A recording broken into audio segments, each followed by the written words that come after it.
Inisial boleh. Inisialnya R dengan profesi tenaga medis. R. Oh, R. Karena sebenarnya dokter itu pengennya diam, ya, nggak pengen meladeni.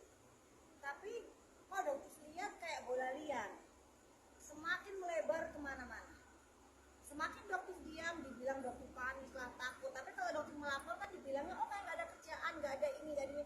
Tapi dokter sebagai warga negara yang taat hukum, ya, kalau misalnya boleh ngelabrak, pengennya ngelabrak aja gitu ya, biar cepat selesai gitu kan. Tapi ini kan negara hukum, gitu. Jadi ya satu-satunya jalan untuk menuntut keadilan, ya dokter datang untuk melaporkan, seperti itu, ya.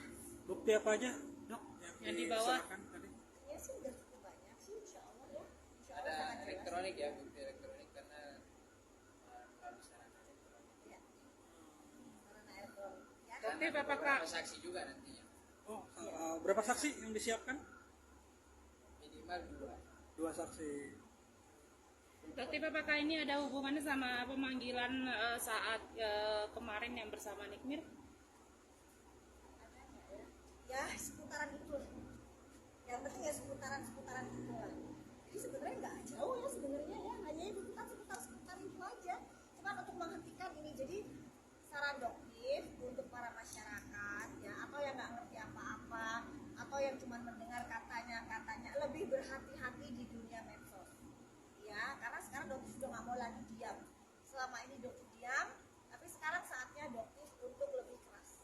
Ya, untuk kalian yang hanya pandai berbicara, menuduh tanpa ada bukti, ya siap-siap aja dokter melaporkan. Dan dokter nggak akan bosan ya untuk melaporkan, karena beberapa kasus pernah setelah dokter selidikin, ternyata buzzer-buzzer ini memang ya maaf banget, tapi keadaan kondisi ekonomi mereka ternyata jauh di bawah standar. Sehingga pada saat dokter ingin melaporkan ke proses yang lebih lanjut, ya sayang lah, kasihan gitu. Jadi lebih hati-hati aja. Semakin dokter speak up, semakin banyak dokter juga yang merasa worry atas apa yang dokter sampaikan. Review. Nggak banyak juga sih sebenarnya, ada yang worry, ada yang enggak juga. Tapi kalau dokter lihat dari sisi positifnya aja sih, banyak juga kok dokter yang juga bersatu bersama dengan dokter. Kita sama-sama pengen bikin bisnis skincare Indonesia jadi benar gitu. Jadi kalau misalnya ada yang worry sih sebenarnya perlu dipertanyakan ya, kenapa kok worry. Terus selama ini kalian melihat banyaknya skincare yang menipu masyarakat, order yang menipu masyarakat, bahkan profesi dokter pun digunakan untuk menipu masyarakat, kok diam gitu. Jadi pada saat dokter membuka ini kok protes, ini kan lucu sebenarnya gitu. Dok, pada akhirnya kan terjadi perpecahan di kubu dokter sendiri ya, Dok. Tanggapan dokter seperti apa sih, Dok? Kok yang harusnya dokter itu memberikan edukasi yang baik, tapi malah ada yang kesana kemari segala macam. Enggak sih, kalau dokter merasa nggak ada perpecahan aja sih, dokter kan sendiri aja. Jadi ya memang dokter tugasnya mereview, menyampaikan hasilnya, kayak itu aja sih. Oke, sebagai dokter merasa miris gak sih bahwa apa yang saya sampaikan malah dibantahkan dengan profesi yang sama gitu ya, Dok?